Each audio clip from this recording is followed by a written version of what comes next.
It is once again time to get you hooked. Welcome inside another edition of The Stampede, a podcast on the Texas Longhorns sponsored by Riize Energy Strips. We are without our quarterback today. I don't like this. I don't like it either, but we got to find a way to win on tough days. Quarterback goes down. That's what you do. Next man up. You adjust. It's the next man up mentality. We're the next man up today. We're the next man up. He is Mack Brown. I'm Bob Ballou. This episode of The Stampede sponsored by Riize Energy Strips. Go get your boost. Always a good thing to get some Riize Energy Strips in you. You can catch our podcast anywhere you get your podcast, on Spotify, Apple. You can watch us on YouTube. And of course, you can rate and review us or talk to us anywhere on social media at The Stampede UT. So much to get into. Obviously, a great week for Texas. Following Texas OU, we'll get into that. James Franklin fired by Penn State. Such an interesting topic in the business of where college football is right now. We'll get coaches' thoughts on a general thought on it, especially specifically James Franklin because of where Penn State was 2 weeks ago and where they are now and what their future looks like. And then, of course, we'll get into what's next as Texas takes on Kentucky in a little bit of a trap game.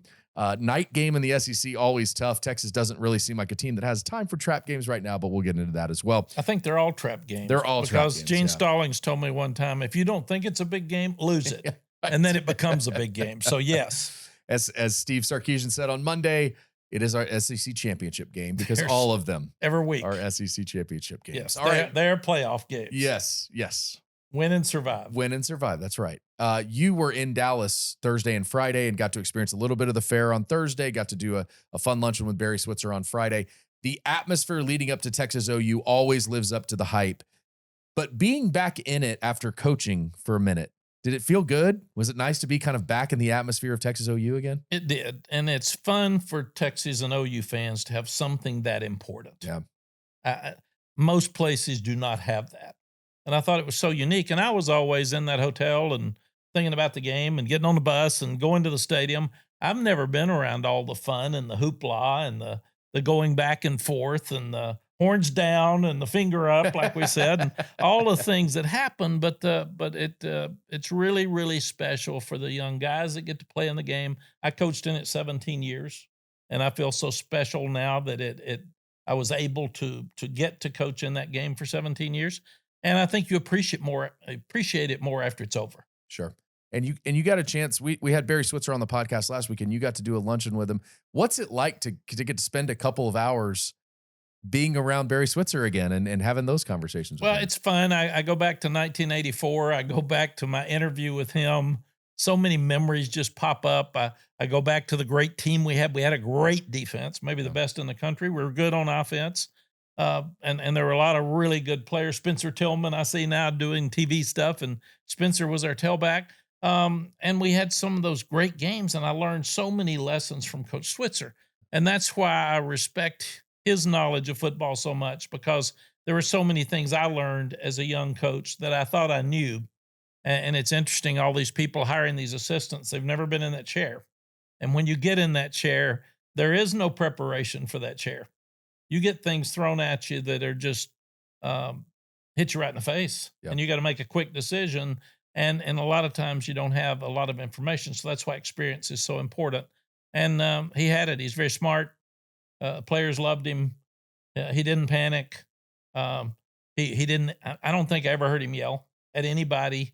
And he's one of the best coaches to ever coach. So everybody's got their own style. And what I had to do is take what I learned from him and use what fit me, and then do that from Coach Paterno and Coach Bowden and Coach Holtz and Coach Royal and all the guys that I was around. But you still, in the end, have to be you. Texas 23, Oklahoma 6. Texas moves to 4-1 in its last 5 games in the series when Oklahoma is a top 10 team and Texas is unranked. That's a pretty incredible stat. I'll tell you what's hit Brent Venables like a ton of bricks in the face is Texas 106, Oklahoma 9 in 3 of the last 4, no touchdowns. Steve Sarkisian's group has done a really good job, but especially Saturday. So let's get into a little bit of the 23-6 win for Texas over Oklahoma. What's the one biggest thing that stood out to you? There's a thing coaches call middle eight. It's the last 4 minutes of the half, the first 4 minutes of the third quarter, and you've got to win the middle eight. Oklahoma messed it up right before the half. They ended up with no points. They could have at least been 9-3, which would have put more pressure on Texas. but that changed the entire complexion of the game, changed the momentum of everything. Texas goes in excited with an interception to end the half, and then came out and dominated the third quarter. I looked at 24 plays to 4 in the Crazy third that quarter. Oklahoma ran 4 plays in the third quarter. 10 points to none, 140 yards to 26, 13 minutes and 32 seconds in that heat of time of possession, as compared to a minute and 28. It was 94 degrees. OU was in the sun. That is a factor in that game as it gets hot in the afternoon. And then in the fourth quarter, because so many of your special teams guys are defensive players, they get tired. And then Ryan Niblett gets a 75-yard punt return that changes. And a lot of that might be because they got tired. They were out there too much. So I thought the change of momentum right before the half, I thought Coach Sarkisian did a tremendous job of going tempo and getting them on their heels to keep that momentum going to start the third quarter. And then it just snowballed and kept going. Texas had 114 yards total in the first half. Came out, did everything that we had talked about they couldn't do. Slow start, penalties, third and long situations on its first 3 drives. And yet they stayed in the game because of their defense and what their defense was able to do. They got pressure on John Mateer, Malik Muhammad with 2 first half interceptions. Brent Venables tried to explain what they were doing on that last possession. I still don't think anybody really understands it. But to be able to overcome all of that, I think was a massive step for Texas, not just to win the game, but the mental side of it, to be able to take that step and say, we're only down 6-3, and we played, again, about as bad as we could play. It gives us a chance to move forward in the second half. Yeah, and let's give both quarterbacks credit. Yeah. John Mateer probably shouldn't have played, didn't practice for 3 weeks, broken thumb on your throwing hand, and tough as nails, and made no excuses and said, I had no pain. You know he had pain. And those injuries you get tired the more you go in, especially the pressure. And that didn't look like him. The Texas defense was a huge part of that, and I don't want that to be an excuse. But I want to give that kid credit. In an NIL era where kids are pulling out, I want to be drafted, I don't want to be hurt. Here's a kid, like we talked about Cedric Benson at the Michigan game, that wanted to win this game so badly, he stepped up. And then Arch, I thought he played great. The throw he made on 3rd and 7 from the goal line, going to his right, was a difference in the ball game. Oklahoma's still in the game till that throw, and that kind of broke their back as well. But Arch running for 34 yards, he was smart. He pulled it down when he needed to. Steve did a really good job of a couple of design zone reads to get him on the corner. So I really felt like for the first time this year, the offense found their identity on Saturday. They had their screens, they had their draws, they had their quicks. They ran the ball. When the most amazing stat that people used, you got sick of hearing me say it. Oh, you'd say it every year. If you run the ball better than Oklahoma, you're going to win the game. Well, the last 23 games have been won in this series. 23 2-1. The last 26 games, the winner has won the rushing battle. And on Saturday, Texas 138, OU 48, and Trey Wisner was a difference maker. 22 touches, 94 yards, made so many yards after contact, because when you get tired and you keep hitting those guys, they get tired of tackling. Yeah. And I was so impressed with him and the Texas offense. And then Oklahoma had no running game. Right. It was shut down completely. If you can't run it, you can't pass protect. If you can't pass protect or run it, you've got no play action passes. And that's when you get the turnovers, and that's the 3 interceptions to none. It's pretty crazy, that stat. 22 carries, 94 yards for Trey Wisner. We've talked all year about, in September, they didn't have a healthy starting running back. CJ Baxter went down with a hamstring immediately, and then Trey Wisner didn't play at all. And so you're really in a bind a little bit, because you're trying to figure out, I've got Christian Clark coming off an Achilles.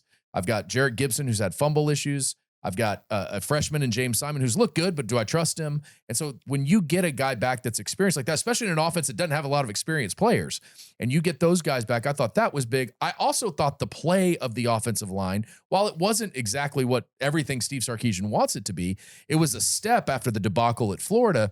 I thought Nick Brooks, the true freshman, really took a step, especially considering it's his 3rd collegiate game as a true freshman. You can disagree with me on this. I don't think true freshmen are really ever ready to play college football. Kelvin Banks is probably the exception. There are a few of them, but they're very rarely ready to play. by the end of the game, they were almost running behind Nick Brooks because they started trusting him. So I think those things are major steps for Texas. Obviously, you want to win the Oklahoma game, and rushing your stat of 23, 2-1 in the last 26 does it. But moving forward, it's paramount that they figure out what's going on in the offensive line and in the running game. Yeah, it's hard for freshmen to play. It's especially hard for freshmen to play in the offensive line. Coach Paterno, I started 11 freshmen one year at North Carolina, and Coach Paterno called me and said, we have this little rule here. For every freshman you start, you lose a game. Well, we lost 11. So I think he was right as he was going through. The other thing that was so key, and we've talked about this about every week, the turnovers, 3 turnovers to none, 5 sacks to 1. A sack's like a turnover. It stops a drive. But Oklahoma was 2 for 4 on 4th down. So that's 2 more turnovers. So that's 5 turnovers. Texas didn't have a 4th down. Yeah.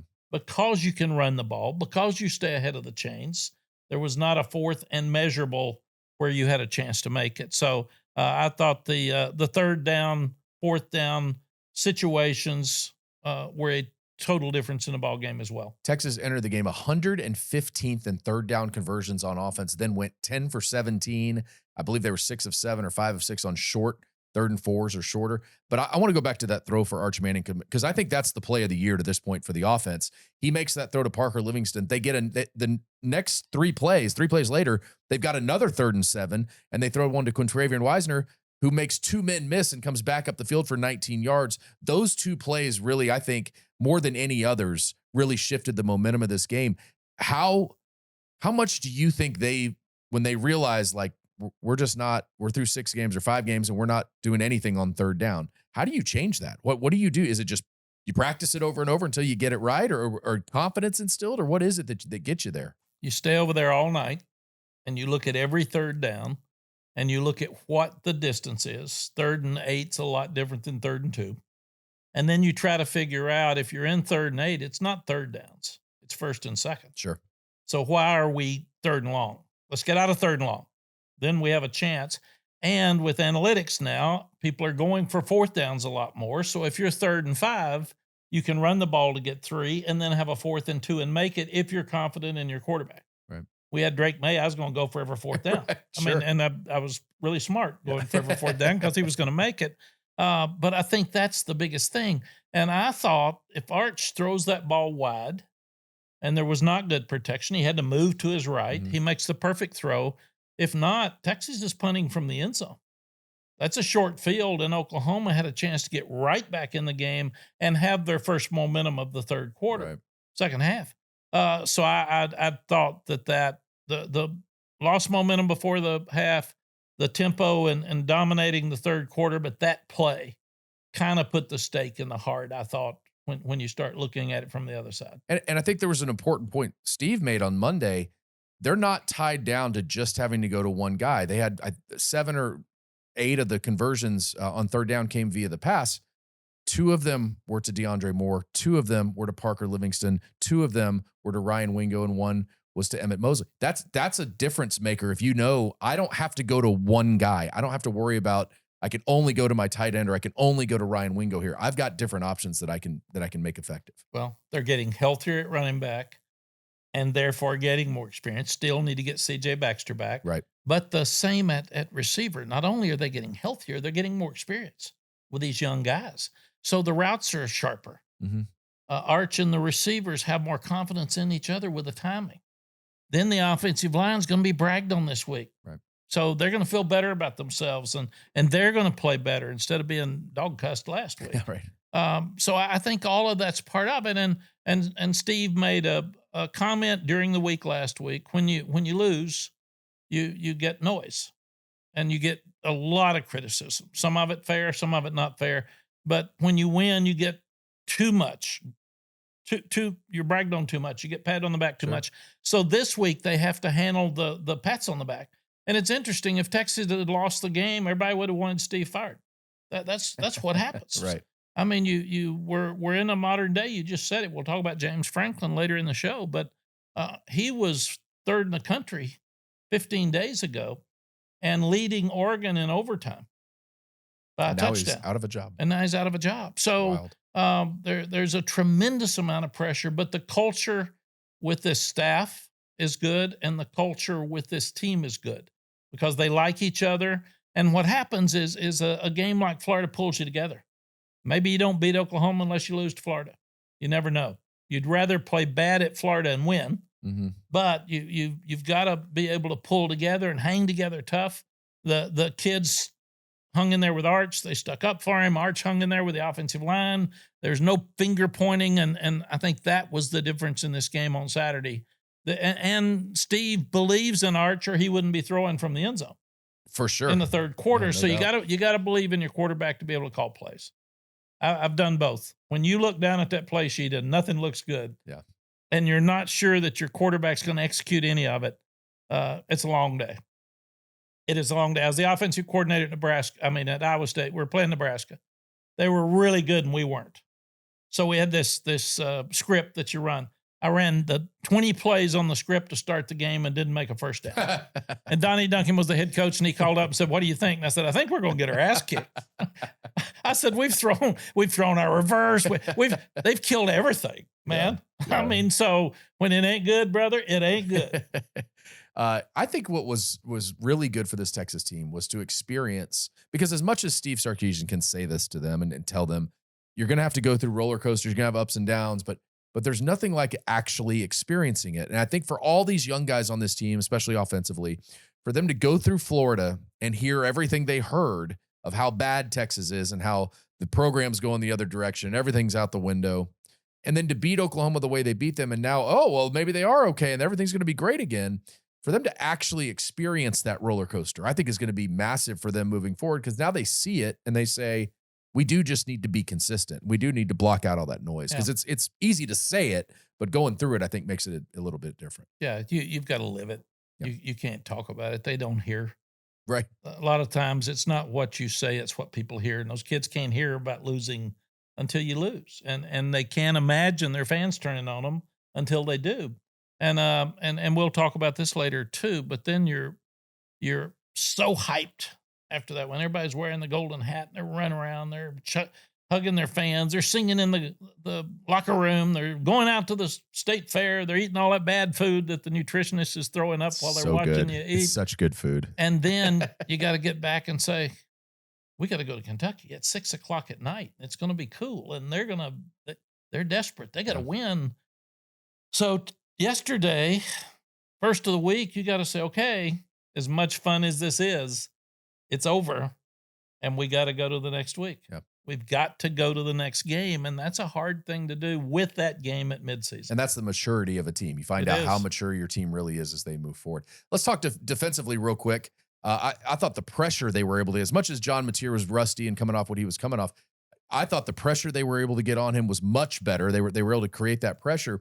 To see what Colin Simmons, 2.5 sacks, probably kind of felt like himself again. But to see Lance Jackson, the true freshman, and Brad Spence, the transfer from Arkansas, those two guys really took a step as well last week. And then Malik Muhammad, the 2 interceptions, Grayson Littleton gets 1 too. It was kind of an all-around effort to really see what that defense could be. We thought they were elite, and that's what the elite defense looks like when they play like that. And we forget how young Colin is. Right. He gets better every week. We think he's old. Yeah. Because he plays old. And we've talked so much about him in the last year and a half. And then Muhammad, what if he had been on Wilson? Yeah. Maybe that changes some things. And when you get a great player hurt, some others get experience, but still it's not the same. But Colin for 2.5 sacks, 4 tackles, he's a factor. Now Kentucky's got to know where he is. Mm-hmm. Who can block him? Do we have to chip with a tight end? Do we have to chip him with a running back? We can't just let Colin free on passing situations. So that changes everything. It changes the defensive schemes. It changes what you do. And defensive players they're aggressive. They're confident. You're in the locker room before the game. They're dancing and singing. Those offensive players sitting over there reading their playbook and looking at what happens here. I go to the next level, and the offensive linemen are all talking about their food and what they did. But defensive guys are crazy. The bussies are different, even when you come in, but they feed off each other. So when you get a sack, it's like blood through sharks. Man, they just want to do it again and again, and come on, let's do it. And I think we'll see the aggressiveness that we saw against Ohio State come back now after last week's game for the rest of the season. Pretty crazy to think that in 3 of the last 4 years, they've not allowed a touchdown in this game. I mean, that's something different. Okay, I want to ask you one scenario question, and then we're going to hit a break. Texas is up 13-6, fourth quarter. It's 4th and 3 at the 37. Now, Steve Sarkisian has 3 options. He can kick the field goal with Mason Shipley, who he trusts, and he's talked about that. I trust him. Earlier in the game, he missed a 50-yarder, hit the upright, probably halfway up, so he knows he has the leg for it. He can punt it because Oklahoma's offense isn't going anywhere, and we could pin him inside the 10, get him backed up, and give him that opportunity, or we can go for it. How much of those decisions when you're a head coach are binder or book versus feel of the game? How did you go about those situations? And in the end, by the way, he decided on the Mason Shipley field goal. He said Mason just didn't hit it very well, but he trusts him to hit that 55-yarder in that situation, 56-yarder in that situation. So what do you do as a coach in your situations? What would you do? Binder, feel, kind of combination? What would you look at? It's a great question because analytics changed everything a few years ago. Now, we started analytics before analytics because you're playing Mike Leach and Cliff Kingsbury, and they're going to go for every one of them. Mike Leach went for 13 fourth downs once in Austin against us. And I said, why'd you do that? He said, oh, we're going to get beat anyway. I thought, what the heck? I'll just go ahead and do it. So in that game, we said when we crossed the 50, we were not kicking field goals, period. So we started that 15 years ago. Analytics says, here is the smart thing to do based on the numbers. And then in your mind as the head coach, you have to say, here's what I trust the most because I've been at practice and analytics haven't seen us practice. So I thought he made the right decision. Since he missed, probably a pooch punch with Arch. If Arch had done that much and put it inside the 10 because they couldn't score and you get a short field and they get the ball back. But I thought any of the 3 options were good, but it's totally, we played NC State once and we were in overtime. It was 4th down and 4. And they were up by 3. And we're at the 15-yard line. And I in my mind, I said, let's go for it. And I talked myself, I let people talk me out of it, and then we pulled a field goal and missed the game, where Drake's going to make a 4th and 4. And so you've got to be strong. You've got to know what you want to do. You've got to check with analytics, and if they say that is really stupid and here's why, you say, okay, I got it, because you get emotional as a play caller. Sure. And you want to go for it, and you want to win. You know the game's over if you get it to 20. But I thought the field goal was a smart thing to do because Shipley's so good. Right. And you figure he's going to make it. And then your defense is playing so good. If he doesn't, you're still good, and it worked out. And that worked out. I think it's interesting because, in the end, you're the head, you're the CEO, you're the guy that gets paid to make the decisions, and you got to make the decision. And it's interesting to hear you say guys can talk you out of it because you do trust your gut, but you trust your team, and you trust your team of coaches, you trust your team of players, and it just makes it difficult to, what do I do? Because this is what I think, but here's what everybody else is telling me in the moment. Well, Bob, here's the deal. And I was very aggressive, so I wanted to go for all of them. Sure. Sark is too. Yeah, that's how he is. That's his nature. I agree, and it's not always smart. If you're not making them, like last year we weren't making them, I had to quit going for them. But coaches, and you've got your 40 seconds, and you're saying, okay, let's go for it. And they'll say, you sure? You sure, now Coach? Now you're at 30. No. And you can't. You don't want to waste a timeout. I hated wasting timeouts. It made me sick. Made you want to throw up. I always look at the end of the game. If the coaches have all their timeouts left, I said they've managed the game right. They're good coaches. But when you sit there and they're saying, I'm not sure, Coach. So and so's hurt. So and so, yeah. Or I asked the offensive coordinator. We were at Pittsburgh, and we were kicking a field goal. We go to overtime. Pittsburgh's better than we are. We're on the road. It's about to rain, and we're 4th and 3. And I said, do you have a play for the offensive coordinator? Do you have a play that you think is going to work? And he said, no. And it made me sick because I would have one, and we had plays ready. He just wasn't confident, and then we get beaten overtime.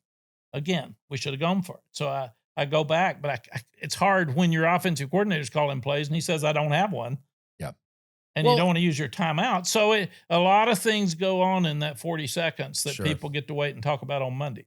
And you have 3 days to think about what that decision was instead of 40 seconds. I do think that's interesting. I think all those things, with Steve Sarkisian, it's kind of like, Are you in a grinded out game that's a 13-6 game? Is it better to punt here? Is it better to just try to get the 3 points? The number of, and I actually said, because they did call timeout in that situation because they were going to go for it. Then they called timeout.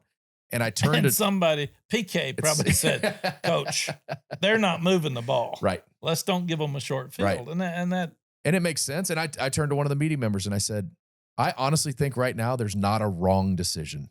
It's just what he trusts. There are times I think you could point at something and say that's wrong. But in the moment, I said, whatever he decides, it's okay. Because he trusts whatever he's going to do right here. He's an aggressive coach. He's normally going to go for that. They decided to kick the field goal. It didn't work out, but in the end, they got the punt return, and they won the game 23-6. But Shipley's going to make that kick 90% of the time. Right. Arch now is getting the confidence. He's going to make the 4th down and 3 because he can run or throw, and it's very difficult to stop a quarterback that can run on 4th and 3. Vince and Colt made a living doing those things.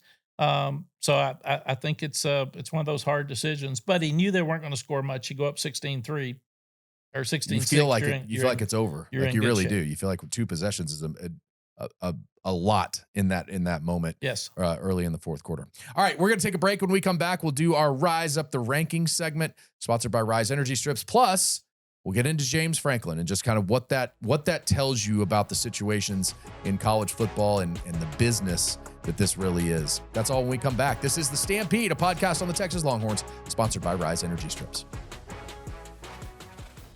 Game days are a marathon. Tailgates in the morning, kickoff in the afternoon, and celebrations that can stretch late into the night. You need energy you can count on without the sugar crash or jitters. These aren't your typical energy drinks. Riize Energy Strips give you clean, natural energy you can carry in your pocket. No cans, no spills, no hassle. And no waiting around wondering when it's going to kick in. Exactly. Each strip has 50 milligrams of caffeine from natural sources, plus vitamin B12, L-theanine, and electrolytes, all from natural ingredients. They dissolve under your tongue, so they work up to 5 times faster and are 10 times more efficient than pills or energy drinks.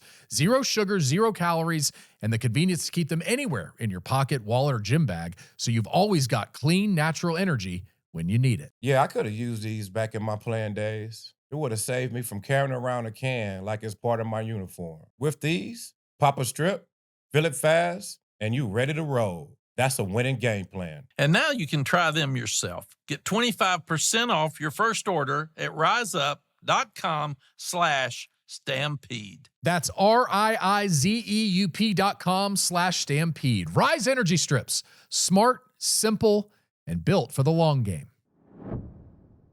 Breakfast might be the most important choice you make all day. That's because with Wendy's 2 for $3 breakfast, you can mix and match your very own perfect pairing of our delicious morning favorites. With this breakfast deal, the choice is all yours, not someone else's. And isn't that how it should be? It's your breakfast after all, not Martha's. She can pick her own breakfast. This one's all for you. No matter what you choose, from our sausage biscuit with that grilled breakfast sausage or the egg and cheese biscuit with fresh cracked grade A egg and melty American cheese on a fluffy buttermilk biscuit, a small size of perfectly seasoned potatoes, or a medium hot coffee to power you through the morning, all you got to do is pick your ideal morning pair. You really can't lose because you're the one calling the shots. The choice is all yours. Wake up to Wendy's 2 for $3 breakfast just the way you want it. Limited time only during breakfast hours. U.S. price and participation may vary. No substitutions. Not valid in a combo. Single item at regular price. All right, welcome back to The Stampede, a podcast on the Texas Longhorns, brought to you by Riize Energy Strips. You can always find us on social media at The Stampede UT. You can follow us anywhere you get your podcast, Apple, Spotify. Watch us on YouTube. Coach, love the hat. Good to have you in studio. We missed our quarterback this week, Vince Young, but he'll be back next week. And we're gonna do our segment, Riize Up the Rankings, presented by Riize Energy Strips. Energy you can count on without the sugar crash or jitters. You can get 25% off your first order of Riize Energy Strips at riseup.com/stampede. That's RIIZEUP.com/stampede. Riize Energy Strips, smart, simple, and built for the long game. Let's talk about the AP poll this week. Some of our Riize-ers, I believe is the best. And everybody that lost needs Riize Energy yes. today, without you question. This week, you feel like, man, we lost. Now it's all over. It's like Texas last week after Florida. They feel like, it's all over. Then all the fans come back, and then they beat OU. Now everything's great again. So well, you were coaching Missouri a few minutes ago. I was trying to. I mean, there are just a few things here and there that they didn't play great against Alabama, but Alabama, another team that's moving up the poll. I think the first team we talk about is Indiana, though. What an unbelievable 30-20 win at Oregon. What Curt Cignetti has done, what he did last year, I think everybody thought, oh, okay, it's Indiana, whatever. Now it's consistent. Now you're seeing it year in and year out. They're ranked third in the AP poll. This is Indiana football we're talking about, ranked third in the AP poll. I don't know that anybody would have ever thought that. No, I sure didn't pick it, and they are 1-46 the last or the last 47 games against top 5 teams on the road. First time in 47 games, Wow. Indiana has beaten the top 5 team on the road. So give Curt Cignetti credit. I think they've got to be a team that's in the mix here. And you look at what they do. They've got Michigan State this weekend, who's struggling. They've got them at home. Mm-hmm. So you figure we'll be sitting here next week talking about how good Indiana is. Ohio State's really good. They just keep beating people. Their defense is so good. They are, and they're at Wisconsin. And they were a young defense when Texas played them. They're grown up, man. Wisconsin's not moving the ball at all, so you figure they'll still be number one. Yep. Miami's got Louisville coming to Miami on Friday night. Miami had a huge game at Florida State. They answered. If they beat Louisville, who is a good team, Mm-hmm. Jeff Brom's a really good coach. We're going to have to start talking about Ohio State and Miami and Indiana as finishers here because we're getting close. And, of course, Mid-October. Ohio State's still got to beat Michigan. I've been through that with the Oklahoma stuff. A&M goes to Arkansas. Arkansas hung in there with Tennessee.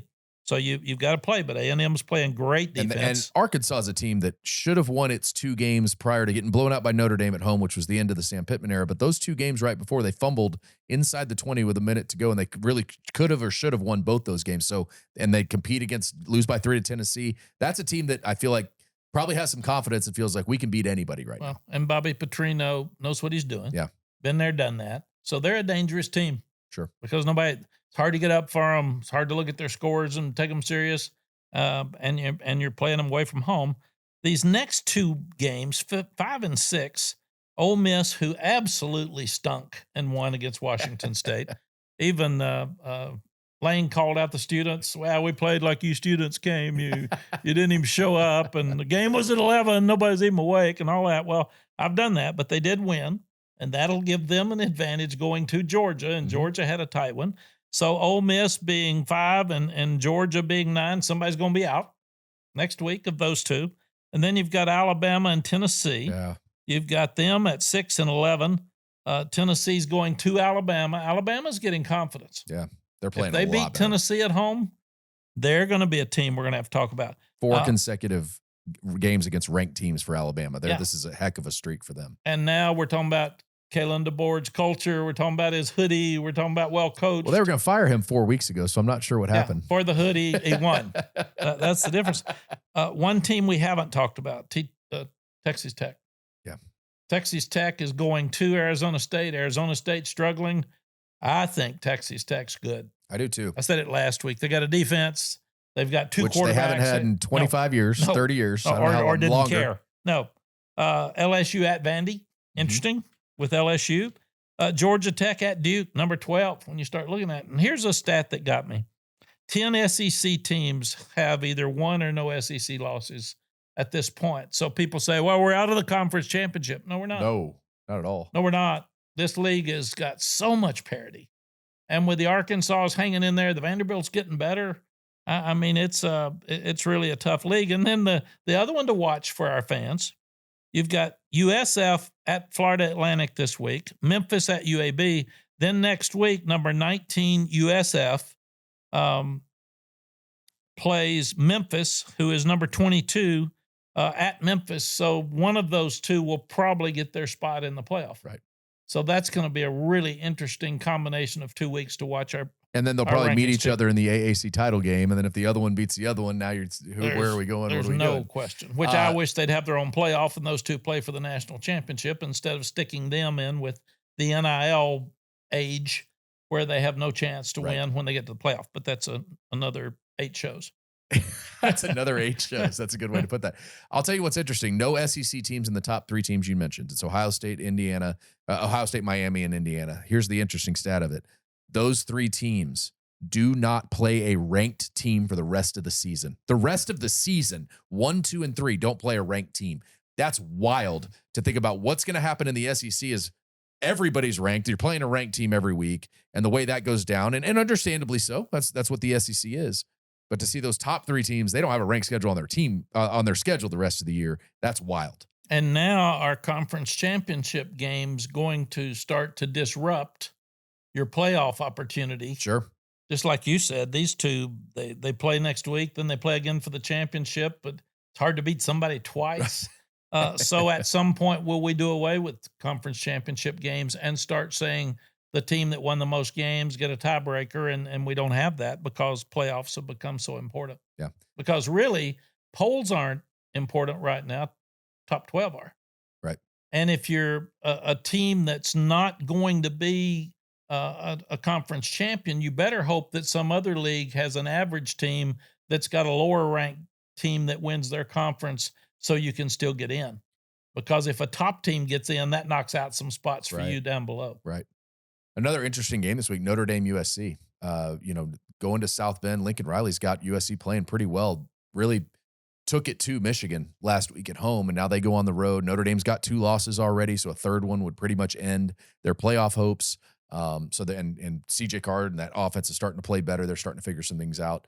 So some interesting times. We've got a lot of interesting games. Texas back in the top 25. The 2 teams that obviously fell out last week, 1-2 in the AP poll to start the season. Texas and Penn State fall out. Texas back in after the win over Oklahoma. Penn State loses to Northwestern.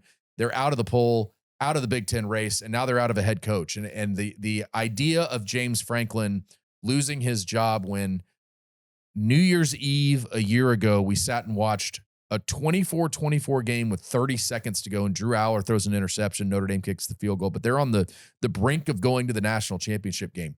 15 days ago, they're playing Oregon, and they're leading them in overtime, and they lose that game. They lose to UCLA and Northwestern, and they fire James Franklin. It's an interesting situation because you think we're solidified. James is going to take that step. His numbers weren't great against top 10 teams. He was 4-21, but he was 1-18 against Big Ten top 10 teams over his career. And I know Penn State fans for a long time have said, get him out of here, get him out of here. He can't win the big one. He can't win the big one. Well, as I said, Mac, I'm gonna bring this up because it was something I said when you were going through this at Texas. I said, be careful what you wish for, because all the fans want you out. You're winning 8 and 9 games in 12 and 13. All the fans want you out. My comment then was, be careful what you wish for. It's the same thing I feel right now with Penn State fans. You always just feel like, well, we should be winning 13 a year. We should be in the national championship game every year. Be careful what you wish for, because you don't know what's coming next. What are your thoughts on the firing of James Franklin and the way that the business of college football has changed? Well, number one, James is a dear friend, and he's done a tremendous job. He cares about the kids. He cares about the game. He cares about the academics. He cares about integrity. So he did everything right. Yeah. They better be really careful who they hire. Who's going to do better than that? And when the people hire the next guy, are they going to be responsible? If he doesn't do better, then let's get rid of you too.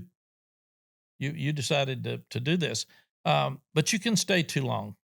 Sure. Mike Gundy was in his 21st year at Oklahoma State. Most marriages don't last that long. Then you start looking at James was in his 12th year. Lou Holtz told me one time in coaching, he said, Coach, 5 years is long enough. 7's too long, and 10's eternity. Well, I stayed 16. 16, absolutely. That's 4 presidential terms. That's what Sally always used to say. Spike Dykes stayed 13 years at Texas Tech. I said, Coach Dykes, I loved him. Why'd you quit? He said, oh, Coach, they say you lose 10% of your support every year. He said, I stayed 13 years. You do the damn math. And that's what happens. People get tired of you. They just want some new stories. They want something new. They know every bad decision you've ever made. They don't know any of the bad decisions of the guys they're bringing in. And then the other thing that happens, you got to be aligned with your AD. This AD did not hire James. He got a 10-year contract extension with Barber, the previous AD. So when he comes in, usually they want their own guy. Right. And then the buyouts have gone crazy. We're going to see buyouts change because of NIL. You can't be spending this much money on players and this much money on buyouts. It just doesn't work. So I think what's going to happen, we're going to see coaches even get more money, but they're not going to have buyouts. Because we're going to say, okay, these jobs are really hard, so we're going to pay you $15 million instead of 12, but we're not going to give you a buyout. Because I never believed in buyouts because I always thought I was going to win. And number two, I didn't want to get paid for getting fired. I was really stupid. Because if I'd gotten $50 million, I was wondering where you were going with that. No, I should have. I didn't have an agent when I was at Texas. But as long as I had the loss and Don Evans and the alignment that we had, I was in good shape. They would have told me it was time to leave, and I would have left. I didn't have alignment at the end at North Carolina. I never had more than a $2.89 million buyout, which is a lot of money. Sure. But not near what $50 million is. $76 million that Jimbo Fisher got, and it's not $49 million that James Franklin's going to get. So if I had to do over, the buyout makes them more hesitant to fire you because they've got some big bucks to raise. Sure. But I do think that the other thing that's hard, Bob, and for fans to understand, I said before, I had a chance to leave North Carolina after our Orange Bowl game. And I didn't do it because I wanted to be loyal. I'd already left there once, and then you get fired. So coaches that leave get a just brutal criticism for not being loyal, then you get fired. Right. So it's a hard deal. It's a hard business, and you don't want to leave the players. The hardest thing about coaches being fired in the third or fourth game, like we've seen, I think there's 8 now that are 8 openings already. What about the players? We had a young guy named First Amari. thing Sark said Monday. What about the players? Amari Campbell was a great linebacker for us. I get fired. He stays through spring practice. He leaves and goes, and he's maybe the best linebacker at Penn State. 2 years in a row, that young guy's without a coach. Yeah. And that's tough, and especially for the rest of the year. I think athletics directors, presidents, chancellors are doing it earlier now because the transfer portal, because they want to get ahead of recruiting. The other thing is now everybody's jockeying for position for these coaches. James Franklin's gotten calls from all these places. Sure. Wanting him to come already. And it's really interesting. You ask poor Matt Rule, who I love. He's a great friend of mine at Nebraska, was asked yesterday, what about Penn State? Well, one of my best friends is the AD. I grew up there. I played there. I'm a huge fan. Everything aligns for Matt Rule to Penn State in every way. It does. But he's got Nebraska rolling, and they're a top 25 team now. Yeah, and how tough for him to be sitting there having to answer those questions. So you have to answer them on Monday at your press conference, but the agents are doing all the work. Yeah. And then if something happens, and I won't use names, but if I said I'm staying, which you have to, and you think you are, and then a negotiation comes up and it's better for you to leave, and you say you live, that liar. Yep. He lied to us, man. No, he didn't.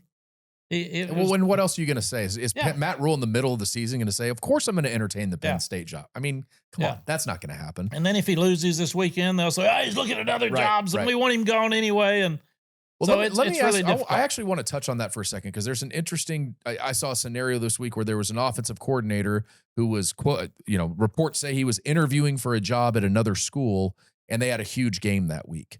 What do you deal with as a coach as you're trying to get your offensive core? I mean, again, it's not 24/7 that you guys are watching film and studying a team, but the distraction of that certainly comes into play. And then when you lose the game, it's like, oh, well, look at the OC. He wasn't paying attention. Yeah. I don't think that's the case, but I do think there's some interesting part of the distraction side of it for your players seeing news like that, your coaches seeing news like that. How do you do that with your assistants as well? Yeah, it's alignment is such a powerful word. And then having a strategic plan and everybody on board to follow through with a plan. If you don't have that, you don't have a chance. I've had coordinators interview for jobs before the season was over, not be prepared, and we lose a game when I didn't even know it till after it was over. And it just crushes me, not for them, not for the players, for the fans. That's not fair. We were 9 and something at one point and didn't finish right. Lost the last 2 games. Now they were Clemson and Oregon.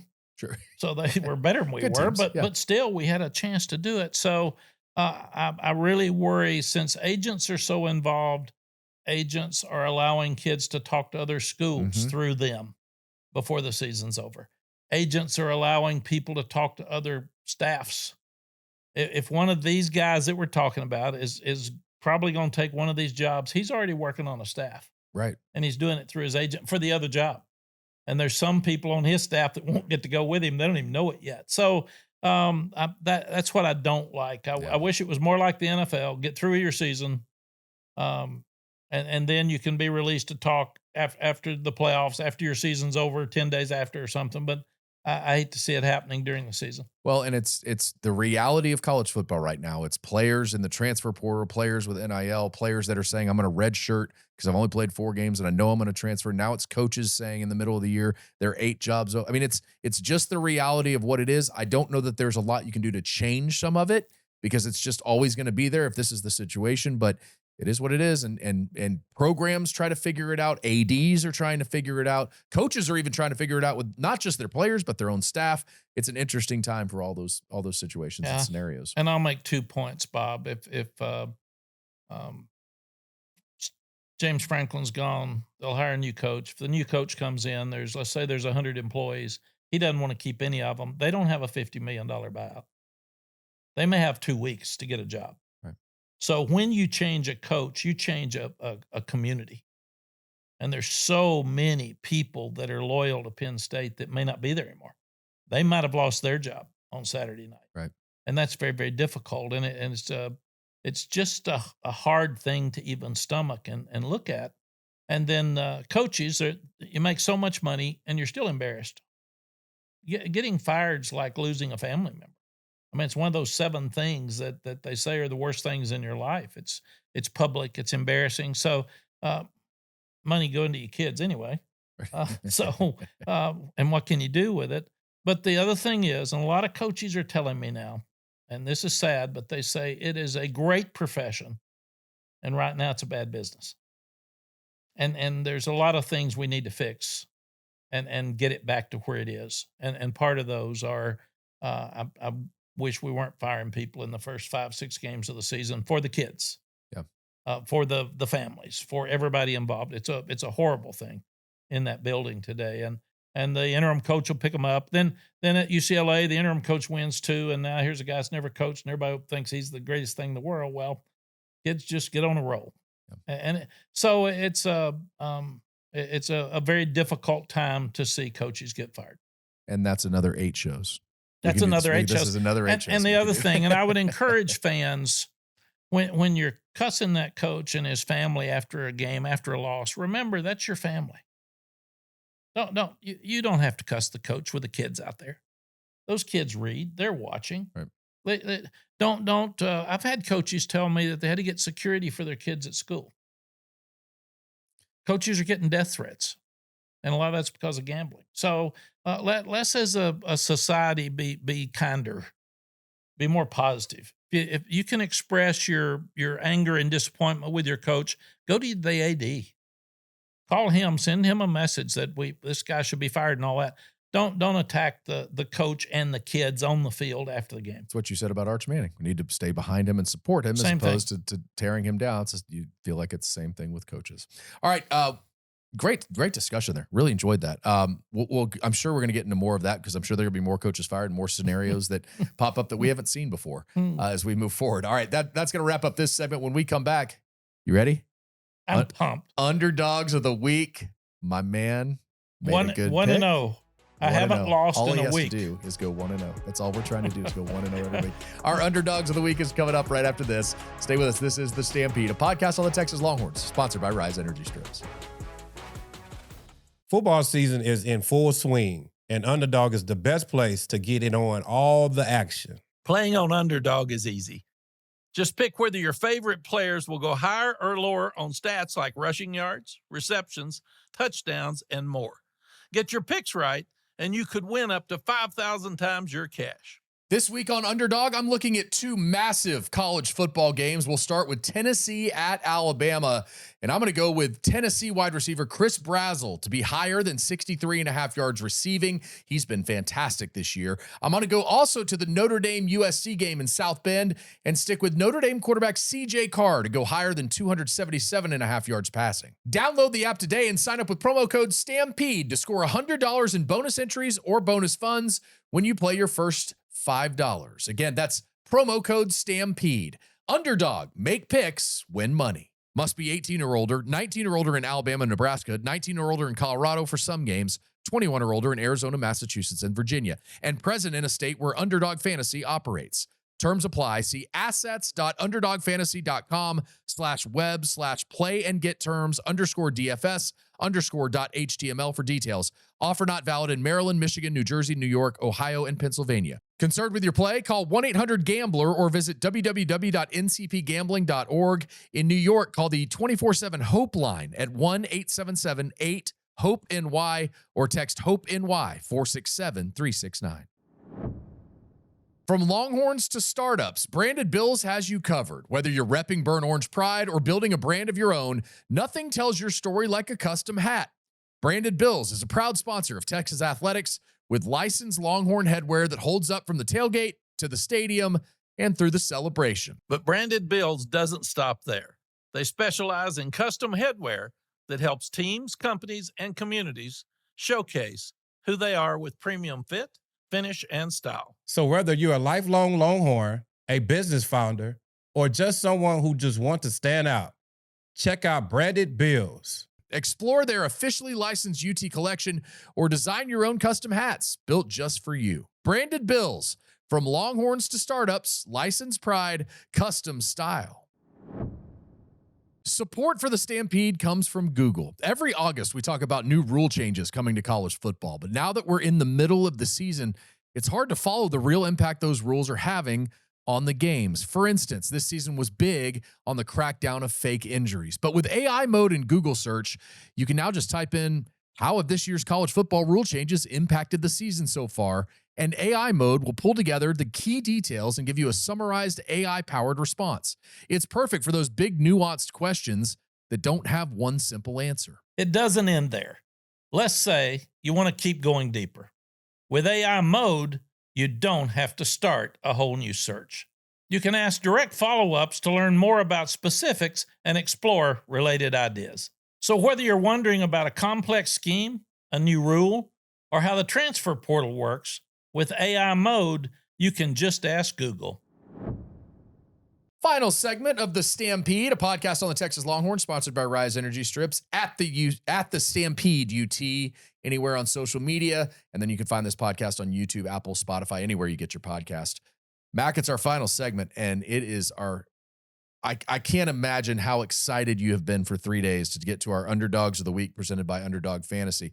We had you on the verge last week of saying Sally's just going to make all your picks. No, you said that. Facts. That's how embarrassing it was. And I showed it to her. And she said, that'd be a disaster. And I said, that's how bad my picks have been. So, and I've got to be careful because I've celebrated so much since my win. Yeah. I didn't the You didn't do the 24-hour research, rule. I research? did no. I'm. Well, now you know how your kids felt when you would say, "Hey, it's 24-hour rule, and we're done," and then 48 hours later, they're like, "Hey, remember that play against Oklahoma?" And we've got good culture in the locker room at home, and we're moving forward. And I'm sticking with what got me there. That's what Coach you're supposed Royal to said, do. "Dance with the one that brung you." Well, I'm going to keep dancing. You know it. Mac picked CJ Carr, the quarterback at Notre Dame, to go higher than 262.5 yards passing last week, and he did it against NC State. Mac moves to 3-6 on the year. Vince had Jalen Daniels to go lower than 232.5 passing yards against that Texas Tech defense. A smart pick. Vince is 7-1 on the season. Yeah, he's doing makes great. you sick. It does, doesn't it? And I had, how about this one? I had Cam Dickey, the Texas Tech running back, to go higher than 77.5 yards rushing. His first carry of the game went for 71 and a touchdown. He finished with 263 yards. The kid from Austin Crockett High School right here in Austin is pretty special. Yeah, you're Pretty really special. proud of yourself. I'm proud of that one. I moved that. to 7-2 on the year. So let's get to our picks this week because obviously as Steve Sarkisian always says, the rearview mirror in your car is a lot smaller than the windshield because you don't want to be looking back. You want to be looking forward. Facts. That's when you talk about underdog fantasy. That's the first thing you think of, right? That's it. All right. We're going to start with the USC Notre Dame game. Coach, I think you're smart to do this. You had CJ Carr last week. You going to stick with him this week? I am. Coach Royal, dance with the one that brung you. Notre Dame quarterback CJ Carr will pass for more than 277.5 passing yards against USC. I got beat by 1.5 yards in the Brigham Young game, so I know we're down to 0.5 to make sure. But I'm going with Lloyd Carr's grandson. He's a freshman. He's getting better and better. They're at home. I feel like they'll really try to step up and stop Jeremiah Love. Yeah. So there's going to be some yards in the passing game that are there. Higher than 277.5 for CJ Carr from the quarterback from Notre Dame. We kind of made a pick for Vince. He didn't mail this one in, but we think as a running quarterback, I think he would appreciate this one. Alabama at home against Tennessee. Ty Simpson has done a nice job of getting out of the pocket and having a few runs here and there.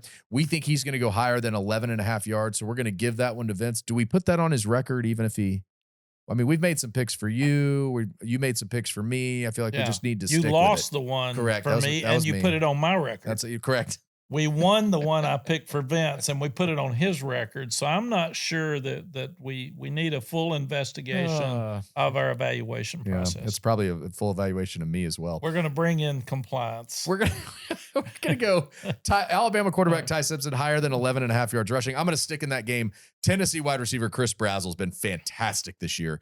He's going to go higher than 63.5 yards passing. I think they'll be able to throw the ball a little bit. Joey Aguilar has been pretty good this year. So I think that'll end up being maybe a higher scoring game than what people think. I think Chris Brazzell's been fantastic, and they're going to have to get him involved if they're going to win. So there are 3 picks for our underdog fantasy picks of the week. CJ Carr, Ty Simpson rushing, and Chris Brazzell receiving. You can make your underdog picks anywhere, anytime. We always appreciate you guys sticking with our picks because we know that's the most important thing. Underdog make picks. Win money. All right, Coach, let's move forward to Texas at Kentucky this week. I don't know that, this is one of those games that if you're a Texas fan, you see the name and you just think, oh, Kentucky, whatever. They're 7-5 every year, 6-6, whatever they are. Road night game doesn't matter either because I think that's how the fans are looking at this coming off OU. How does Steve Sarkisian get his bunch to respond? Because again, I know we've thrown this stat out before. Mack was 15-1 the week after Oklahoma. That's tough to do to get your players to bounce back off the mat like that. How do you do it? Yeah, I was just watching. It's amazing how sick coaches are. That I was watching the celebration after the game on Saturday, and I was enjoying the kids and all that. And then I thought, you got to go to Kentucky at 6:00 at night. So enjoy this, but when does this go away? Yeah. So we always divided the season up.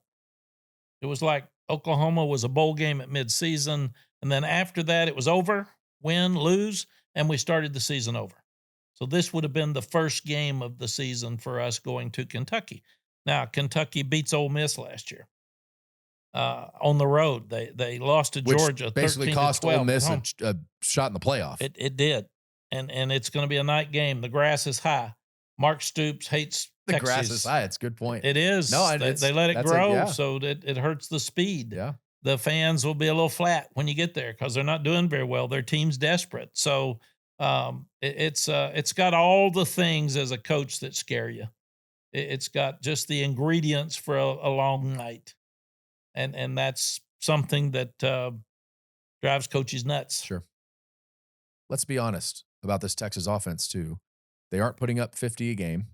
I mean, offensively, they scored 16 points against Oklahoma. It's not like they're, I think that's another part of this, that as great as that win was, it was all 3 phases and you win the game. But when you move forward, you go, Arch threw for 166 yards. He didn't throw for 400 yards and 4 touchdowns. There are things they really need to get better at offensively. Obviously, there's still work to do on the offensive line. They want to get Quintravian Wisner, as good as he was, get him more involved. Can you get CJ Baxter back? All those things, I think, figure into this, that this isn't just like, okay, roll, machine roll, now we're good to go. This is another tough test when you move forward and you look at the way Texas is playing offensively. Yeah, they're not good enough to be flat and win. Right. And it's a great way to put that. And 3 holding penalties kills a drive. 3 turnovers kills a drive. Missing 2 fourth downs kills a drive. And all of a sudden you look up and you're in a 17-13 game with 4 minutes left to go and they've got the ball and you're trying to get it back on the road. And I've watched Kentucky for years. People have had trouble going to Kentucky and winning. And usually they hang there and win, but it's not easy. Is this comparable? Not comparable in the sense of not team, how good the team is, but is it comparable to going to Kansas and what that was like every year because it was dead crowd? Well, that's coming from a Missouri guy, so that would be without question. I think it's more comparable going to Iowa State at night. Okay. And Iowa State will have a good crowd, but they had the high grass. Yeah. And it was just not an easy trip when you were going up there, and you knew it. You knew they were going to be excited, and there's no pressure on Kentucky. All the pressure's on Texas because they have no room for error anymore. Sure. There's no margin for error. They've got to win out to get where they want to go, and Kentucky's just trying to win some games. Cutter Boley is the quarterback now at Kentucky. It was Zach Calzada, the transfer from Texas A&M. He didn't play that well early on. They've kind of had a rotation of those guys, and now it's Cutter Boley, so we'll see what they can do there. Let's talk about your must-dos. What does Texas have to do if they're going to win this game Saturday night in Lexington? We always say take your running game and your defense on the road. So they got to go back and repeat the formula that they had the other night. Win the turnovers, get a score on special teams, and definitely in a game like this, change field position. Mm-hmm. And then don't let Kentucky get some confidence. Don't let them get excited. So they've got to jump on them. And Texas hasn't done that yet. In no games have they jumped out in the first quarter. They've started slow. And you don't want to start slow to get those fans saying, we're playing at Kansas one year, and it's 04, I think, and they're hanging in there. And we had 5 turnovers. And they were going to a basketball game, a scrimmage. They all started walking in the stadium. You don't want Kentucky fans walking in the stadium because they think, hey, we may beat Texas. Yeah. To do that. And that's the one that Vince overcame the 4th and 18 by pumping the ball. And I said, no, don't do that. Oh, good job, Vince. Good. And then he turns around. That linebacker. Yeah, he pats me on the head and he says, Pops, you want me to score now or you want me to? And I said, just shut up and go win the game. But start fast. Yeah. Get it over with. Let them understand this is a different mentality. And that's the mentality Texas has got to have as they go to Mississippi State, as they go to Kentucky, as they play Vanderbilt at home, as they've got Arkansas coming in. There's no misses left. To get where you want to go, you've got to be excited. You got to practice every day this week like you're going to play. Mm-hmm. You got to practice like it's a championship game because it is. You got to practice like it's a playoff game because it is. And now there's no misses. You can't say, oh, bad day. My bad. Died. Gone. Got to be ready to go. Got to play well. Got to play confident. And got to finish the game. Texas is a 12.5-point favorite heading to Kentucky. We'll see if the Longhorns can get it done. Do you think they've turned a corner? Or do you think this is there's still things they're going to have to work through to get to where they want to go? I think we'll know Saturday night. They did an amazing job to leave Gainesville and go to Oklahoma and do what they did in the second half. Mm-hmm. Now can they go back and start over and be better? You can't be as good as you were against Oklahoma. You got to be better. And I think that'll be answered this way. They go to Kentucky and do what they're supposed to do. I think we're going to see a great finish here with this team. Big win over Oklahoma 23-6. They head to Kentucky this Saturday night. We'll see if the Longhorns can get it done on the road. We appreciate you always listening to our podcast, The Stampede, a podcast on the Texas Longhorns sponsored by Riize Energy Strips. We'll get our quarterback next week, Vince Young. Mac, thanks for being in studio. This is always fun to do. Thanks. Good to be here. And we had to pick up without Vince, but we did the best we could do to get in there, and we'll have our guy back next week. Then we can go for more fourth downs. And we'll definitely go for more fourth downs because we know Vince can pick them up. All right, for Vince Young and Mack Brown, I'm Bob Ballou. Thank you for watching and listening to this edition of The Stampede, a podcast on the Texas Longhorns, sponsored by Riize Energy Strips. We'll see you next week.